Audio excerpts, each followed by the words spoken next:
Hello विद्यार्थियों, मैं doctor Sumer Singh Bairwa, सहायक आचार्य संस्कृत, राजकीय महाविद्यालय राजगढ़ अलवर। मैं आज बीए पार्ट जो प्रथम वर्ष के विद्यार्थी है उनके लिए जो उनके पाठ्यक्रम में प्रथम प्रश्न पत्र के अंतर्गत जो नीति शतकम नामक काव्य है उस काव्य का परिचय मैं आपको बता चुका हूँ। और परिचय के बाद आज से मैं आपको नीति शतकम की जो व्याख्याएं हैं उन व्याख्याओं का वर्णन करने जा रहा हूँ। देखिए, सबसे पहले जो नीति शतकम का परिचय मैंने आपको बता ही दिया है कि नीति शतकम का जो परिचय है मुख्य रूप से वो एक तरह से इसमें इसका प्रतिपाद विषय भी मैंने आपको वर्णन कर दिया गया है।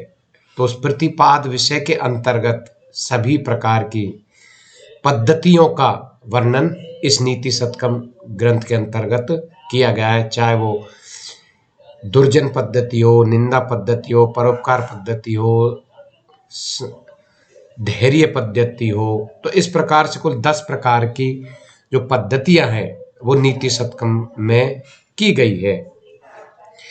इस नीति शतकम के जो रचयिता है, जो कि महाकवि या ग्रंथकार योगेश्वर, जो कि भर्तृहरि का नाम सबने सुना ही है, भर्तृहरि के द्वारा इसकी रचना की गई है। और इसकी रचना करने का एक कारण भी बताया है, जो कि पूर्व में मैंने आपको उसके अंतर्गत जो उसका परिचय है उस परिचय में मैंने आपको वर्णन कर दिया गया है।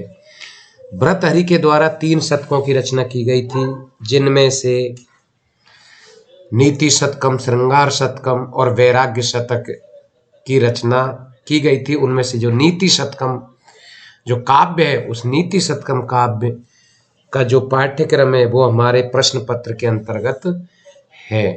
तो देखिए, पुस्तक का प्रारंभ सबसे पहले मंगलाचरण के माध्यम से किया जाता है।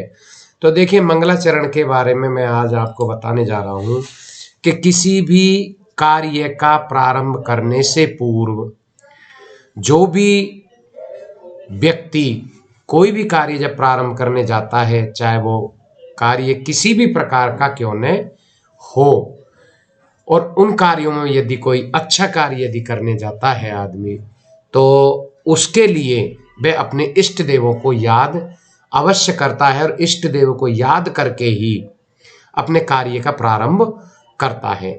तो उसे हम मंगलाचरण के नाम से जानते हैं। अब जो ये मंगलाचरण माने गए हैं, ये मंगलाचरण मुख्य रूप से 3 प्रकार के मंगलाचरण माने जाते हैं। क्यों किसी भी कार्य को प्रारंभ करने से पूर्व अपने इष्ट देवों के माध्यम से मंगलाचरण का गायन या मंगलाचरण के माध्यम से अपने इष्ट देवों को याद किया जाता है। तो देखिए, जो मंगलाचरण की परिभाषा है वो परिभाषा से अपर तात्पर्य है कि किसी भी कार्य की निर्विघ्न समाप्ति के लिए अपने इष्ट देवों को याद करना ही एक तरह से मंगलाचरण कहलाता है। ये जो मंगलाचरण है ये मुख्य रूप से 3 प्रकार के मंगलाचरण माने गए हैं। पहला जो मंगलाचरण है वो एक तरह से नमस्कारात्मक मंगलाचरण के नाम से जाना जाता है। नमस्कारात्मक मंगलाचरण से तात्पर्य ये माना जाता है कि जब अपने कार्य को प्रारंभ करने जा रहा है कोई भी, और कार्य को प्रारंभ करने से पहले जो ग्रंथकार है, जो रचयिता है, रचनाकार है, वह अपने कार्य को प्रारंभ करने से पूर्व मंगलाचरण के माध्यम से अपने इष्ट देवों को नमस्कार करके और अपना कार्य प्रारंभ करता है। तो जो नमस्कारात्मक मंगलाचरण होता है उसमें यही इसका वर्णन है कि वे अपने इष्ट देवों को नमस्कार करके, उनकी पूजा अर्चना करके और अपना कार्य प्रारंभ करे कि मेरा ये जो कार्य है वह निर्विघ्न समाप्ति की ओर संपन्न हो जाए। दूसरे प्रकार का जो मंगलाचरण माना गया है वो है आशीर्वादात्मक मंगलाचरण। आशीर्वादात्मक मंगलाचरण से तात्पर्य ये माना जाता है कि किसी भी कार्य को प्रारंभ करने से पहले अपने इष्ट देवों से आशीर्वाद प्राप्त करके और कार्य प्रारंभ निर्विघ्न समाप्ति के लिए कार्य प्रारंभ करें। तो उसे आशीर्वादात्मक मंगलाचरण कहा जाता है। तीसरा प्रकार का जो मंगलाचरण माना गया है, उस मंगलाचरण से तात्पर्य वस्तु निर्देशात्मक मंगलाचरण। वस्तु निर्देशात्मक मंगलाचरण का तात्पर्य है कि किसी भी कार्य को प्रारंभ करने से पहले वस्तु निर्देशात्मक,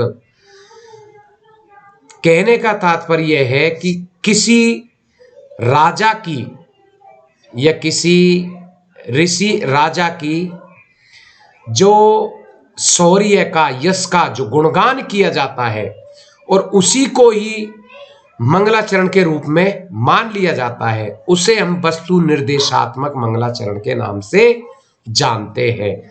जैसे चाहे वो महाकवि कालिदास द्वारा रघुवंश है, तो उसमें दिलीप जो रघुवंशी राजा है उनका वर्णन वहां पर किया गया है। तो इस प्रकार के जो ग्रंथ होते हैं उसमें वस्तु निर्देशात्मक मंगलाचरण का प्रयोग किया जाता है।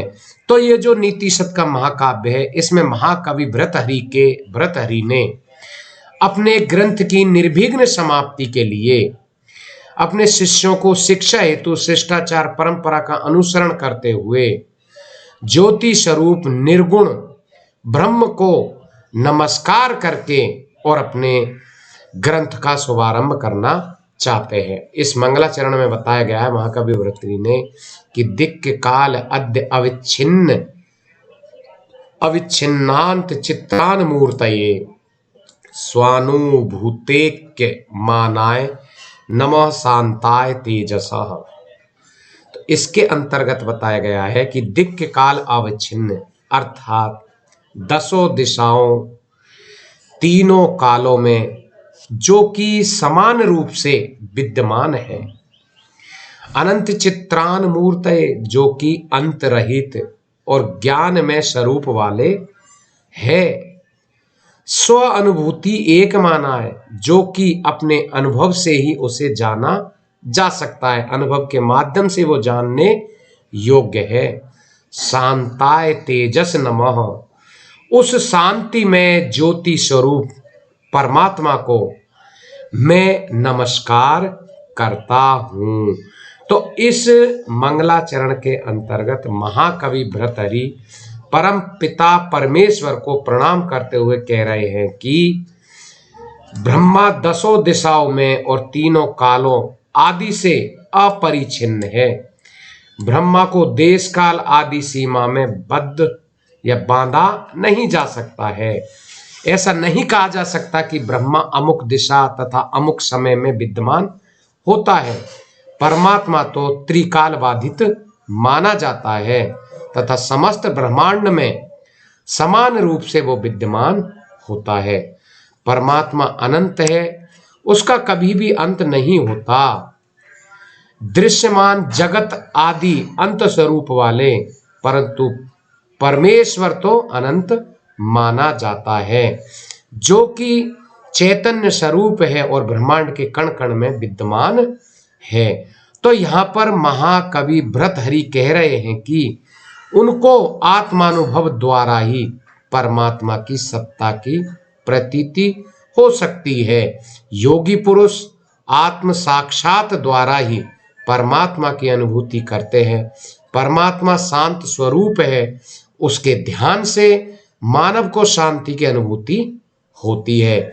जन्म मरण विकारों से रहित ज्योति स्वरूप परमात्मा को मैं नमस्कार करता हूँ कि मेरा जो ये ग्रंथ है वह निर्विघ्न समाप्ति की ओर संपन्न होवे। तो यहाँ पर जो महाकवि भर्तृहरि है उसने इसमें नमस्कारात्मक मंगलाचरण का प्रयोग करते हुए परम पिता परमेश्वर परमात्मा को नमस्कार किया है। अब देखिए, जो आपके प्रश्न पत्र के अंतर्गत जो व्याख्याएं आएगी, उन व्याख्याओं का जो वर्णन है वो व्याख्याएं किस प्रकार से लिखनी होगी। तो जिस प्रकार से आप पूर्व में जो व्याख्याएं लिखते आए हुए हैं, उन्हीं व्याख्याओं को आपको यहाँ पर लिखना होगा। जैसे मान ली जाए 12वीं कक्षा के अंतर्गत आपने हिंदी में जो व्याख्याएं पढ़िए तो सबसे पहले उसका संदर्भ लिख सकते हो आप, फिर प्रसंग लिख सकते हो, प्रसंग के बाद उसकी व्याख्या लिखनी है, व्याख्या के बाद उसमें व्याकरणात्मक टिप्पणी कौन कौन सा प्रयोग हुआ है, फिर व्याकरणात्मक टिप्पणी के बाद उसमें किस किस प्रकार के विशेषों का प्रयोग हुआ है तथा उसमें कौन से छंद और कौन से अलंकार का प्रयोग हुआ है। तो इस प्रकार से आप उस व्याख्या को यहाँ पर लिख सकते हैं। जैसे इसमें जो व्याकरणात्मक टिप्पणी है उन व्याकरणात्मक टिप्पणियों की हम दर्शा सकते हैं कि इसमें कौन कौन सी व्याकरणात्मक टिप्पणी, जैसे दिक् काल, दिशश्च कालश्च, इसमें द्वंद्व समास का प्रयोग हुआ है। कालादिन अविच्छिन्न, तो कालादि अविच्छिन्न अर्थात इको यणची यण संधि का एक तरह से यहाँ पर प्रयोग हुआ है। अनंत अर्थात जिसका कभी अंत नहीं होता, तो न अंत अर्थात नए तत्पुरुष समास। मूर्तये चतुर्थी विभक्ति का एक वचन। स्वानुभूति, स्वानुभूति स्वस्य अनुभूति इति स्वानुभूति षष्ठी तत्पुरुष समास। तो इस प्रकार से आप इसके अंतर्गत जिस प्रकार की एक तरह से टिप्पणी है या श्लोक के अंदर भी आप सीधे ही इसमें टिप्पणियां लिख सकते हैं। व्याकरणात्मक टिप्पणी, व्याकरणात्मक टिप्पणी के बाद में इसमें किन किन विशेषों का प्रयोग हुआ है तो उन विशेषों का भी हम वर्णन कर सकते हैं कि प्रस्तुत ग्रंथ के अंतर्गत निर्विघ्न समाप्ति के लिए यहाँ पर जो 3 प्रकार के मंगलाचरण माने गए, आशीर्वादात्मक, नमस्कारात्मक तथा वस्तु निर्देशात्मक, कवि ने यह परंपरा को नमन करते हुए नमस्कारात्मक मंगलाचरण का प्रयोग किया है तथा नमः के योग में हमेशा चतुर्थी विभक्ति का प्रयोग होता है। तो सूत्र की व्याख्या भी हम लिख सकते हैं, नमे स्वस्ति स्वाहा अलम वसड़ योगात् च, चतुर्थी का प्रयोग माना गया है। तथा इस मंगलाचरण के अंतर्गत किस छंद का प्रयोग हुआ है, तो जो छंद आपने पूर्व में भी 12वीं कक्षा के अंतर्गत पढ़े होंगे, अनुष्टुप छंद। श्लोक के षष्ठम गुरुर गेयम सर्वत्र लघु पंचमम द्विचतुष्पादयो ह्रस्वम सप्तमम दीर्घ मन्ययो। तो इस प्रकार से ये एक प्रारंभिक जो मंगलाचरण है उस मंगलाचरण में हमको इस प्रकार से, चाहे वो किसी प्रकार का श्लोक हो, जैसे इसमें अलंकार का भी एक तरह से हम प्रयोग कर सकते हैं। और किस अलंकार का हुआ है तो स्वभावोक्ति, स्वभावोक्ति का लक्षण है स्वभावोक्ति रसौ चारु यथावत वस्तु वर्णनम। स्वभावोक्ति चारु, स्वभावोक्ति रसौ चारु यथावत वस्तु वर्णनम। यहाँ पर ब्रह्मा की स्वाभाविक एवं चमत्कार पूर्ण वर्णन होने से यहाँ पर स्वभावोक्ति अलंकार का प्रयोग हुआ है। फिर इसमें कौन से गुण का प्रयोग हुआ है, कौन सी रीति का प्रयोग हुआ है आदि, इनको हम आसानी से दर्शा सकते हैं। तो इस प्रकार से चाहे व्याख्या किसी भी श्लोक की आपसे पूछी जाए, सबसे पहले संदर्भ, प्रसंग, व्याख्या और व्याख्या लिखने के बाद में सबसे पहले व्याकरणात्मक टिप्पणी, विशेष, छंद और अलंकारों का प्रयोग हमको लिखना होगा, जब जाकर के एक व्याख्या आपकी संपूर्ण रूप से सफल मानी जाती है। धन्यवाद।